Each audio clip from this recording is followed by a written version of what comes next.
ایک خاتون گزری ہیں جن کو حاتم طائی کی بیوی کہا جاتا تھا۔ نیک اور دیندار مالدار خاوند کی بیوی تھی۔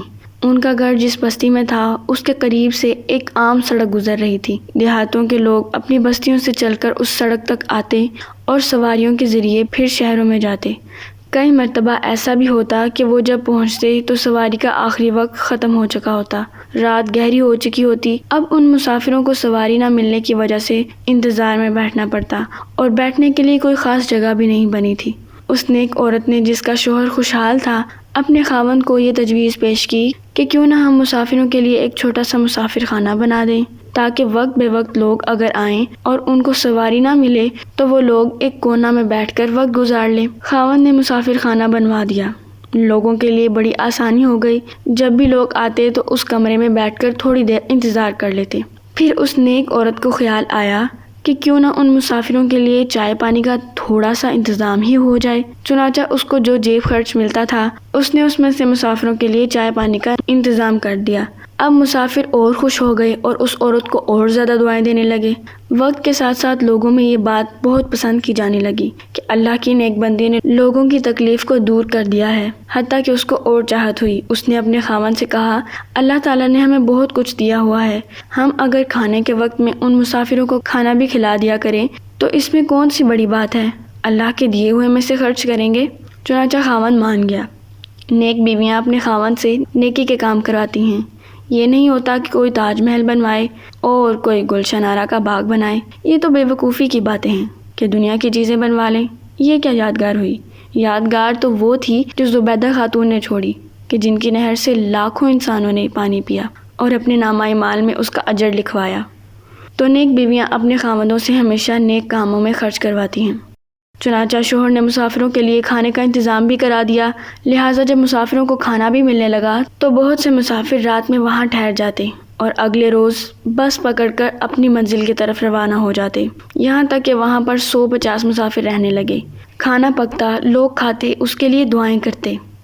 اب کچھ لوگ ضرورت سے زیادہ خیر خواہ بھی ہوتے ہیں، جو خیر خواہی کے رنگ میں بدخواہی کر رہے ہوتے ہیں، دوستی کے رنگ میں دشمنی کر رہے ہوتے ہیں۔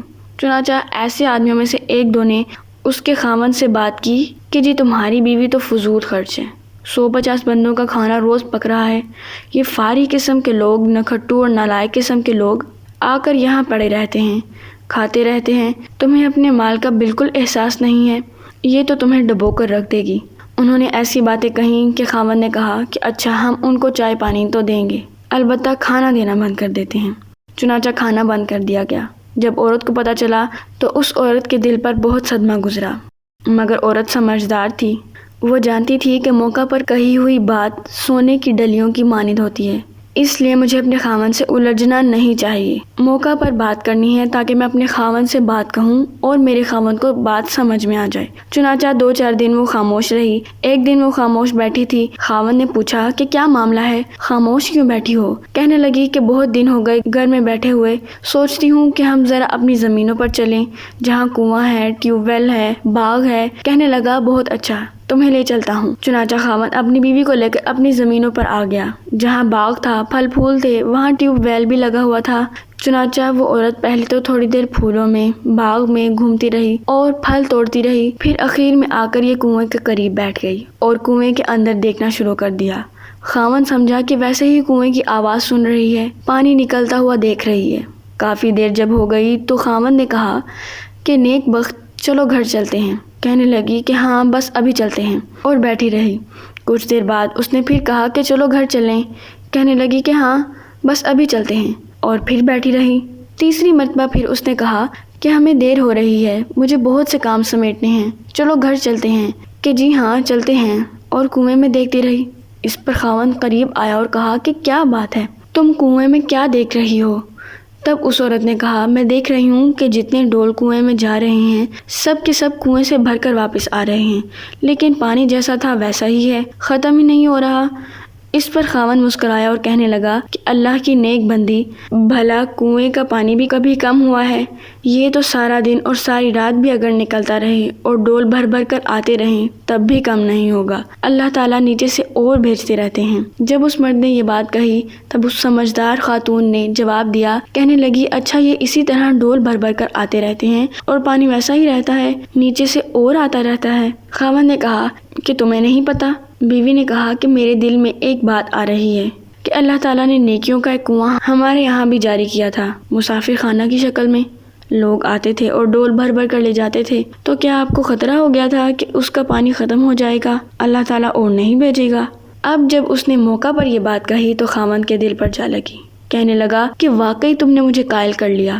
چنانچہ شوہر واپس آیا اور اس نے دوبارہ مسافر خانے میں کھانا شروع کروا دیا، اور جب تک یہ میاں بیوی زندہ رہے مسافر خانہ کے مسافروں کو کھانا کھلاتے رہے۔ تو یہاں سے معلوم ہوا کہ نیک بیویاں فوراً ترکی بترکی جواب نہیں دیا کرتی، بلکہ بات کو سن کر خاموش رہتی ہیں، سوچتی رہتی ہیں، پھر سوچ کر بات کرتی ہیں، انجام کو سامنے رکھ کر بات کرتی ہیں، موقع پر بات کرتی ہیں۔ اور کئی مرتبہ یہ دیکھا گیا کہ مرد اگر غصے میں کوئی بات کر بھی جائے تو دوسرے موقع پر وہ خود معذرت کر لے گا اور کہے گا کہ مجھ سے غلطی ہو گئی۔ لہٰذا اگر ایک موقع پر آپ نے کوئی بات کہی، اس پر مرد نے کہا کہ میں ہرگز نہیں کروں گا، آپ خاموش ہو جائیں، دوسرے موقع پر وہ خوشی سے بات مان لے گا۔ یہ غلطی ہرگز نہ کریں کہ ہر بات کا جواب دینا اپنے اوپر لازم کر لیں۔ اس غلطی کی وجہ سے بات کبھی چھوٹی ہوتی ہے مگر بات کا بتنگڑ بن جاتا ہے اور تفرقہ پیدا ہو جاتا ہے اور میاں بیوی کے اندر جدائیاں واقع ہو جاتی ہیں۔ تو اس لیے عقل مند عورت پہلے تولے گی اور پھر بولے گی، اس لیے کہ اگر میں موقع پر بات کہوں گی تو اس بات کا نتیجہ اچھا ملے گا۔